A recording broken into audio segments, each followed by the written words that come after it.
Next is Sarah Krasley from Shimmy Upskill. Shimmy's focus is helping the apparel industry prepare for automation, but with a people-first mindset. So it's only fair that we start with a person. This is Sukla. We met her 2 weeks ago in a garment factory in Bangladesh. Sukla can't read, she can't write, she's never used a smartphone or a computer before. And we're getting her right now at this moment of enormous pride because she's just worked through 4 modules on a laptop, and she told us she could actually see herself doing digital work. I founded this company for people like Sukla, the 60 million garment workers all over the world, and I've been worrying about them even more so lately. Automation is coming to the garment factories. It's pushing down into the garment factories, and we expect that when sewing automation hits the line, 24 out of 25 workers are going to need to look for other jobs. And these are jobs that they have no marketable skills to go get. So we decided to do something about it, and we built Shimmy Upskill. It takes a worker from 0 to digitally literate in about 4 hours. It does this utilizing 3D digital pattern making. The reason we did that is because these workers understand what that means, because they're pushing things through sewing machines all day long.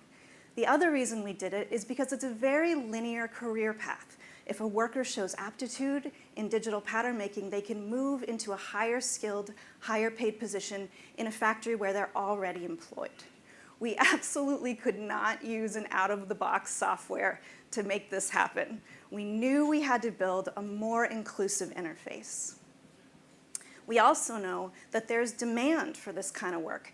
Brands need 3D models because they want to drive better quality and consistency in the products coming out of a garment factory. And frankly, they need it to stay in business. You know, consumers want these evocative, digitally driven e-commerce experiences. All of those require digital models. All of those require people to make those digital models. So knowing this, we built the business in this way. A worker is going to do modules on a very low-cost tablet.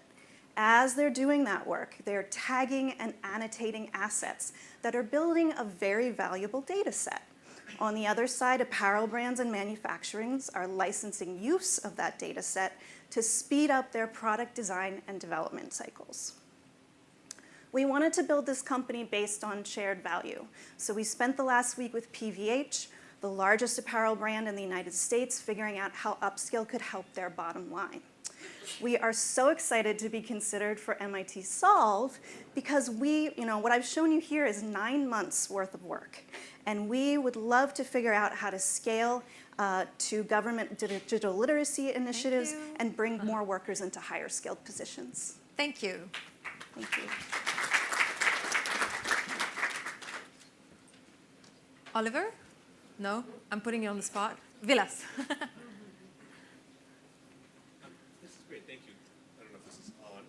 Can you tell us, as you move workers into higher skilled positions, obviously the pyramid narrows, right? Yes. So how do you deal with the rest of the workers that are fully displaced? So we right now are focused in this first phase in teaching workers first skills. So once we get that handled, then workers are going to start to go on different paths. So some of them might become computer-aided drafting operators inside a factory. Some might show a lot of aptitude to operate robots, and some might move out of the ready-made garment industry. But we know that they need digital skills. We know they need to learn English, and we know that they just need to be more fluent in that. So that's our focus in the near term. Umran? Can you apply the same logic and approach to other industries, or this is unique to apparel?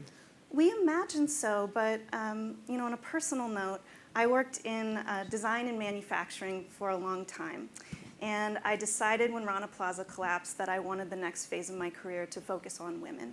So this gives me the wonderful need to think about the thing I care about the most, which is design and manufacturing.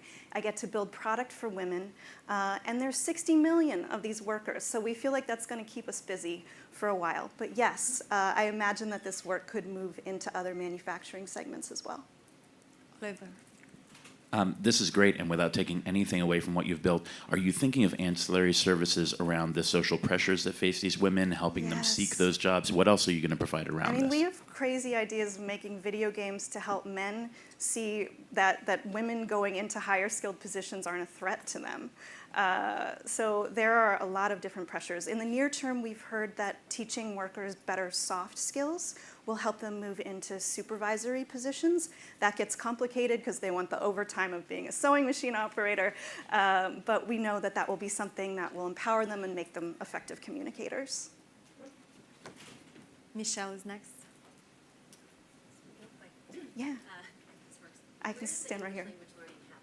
Yeah, so when they're looking at the pattern shape, Could you repeat the questions? she asked where the English learning was happening with the pattern shape. So when they're looking at that pattern shape, they're seeing the English word and the Bangla word together. So the workers that we've done these pilots with have said, I learned a lot of English through this process. Thank you so much. I think every time I hear Shimmy, I just want to do like Shimmy, Shimmy. Me too. Thank you. Thank you.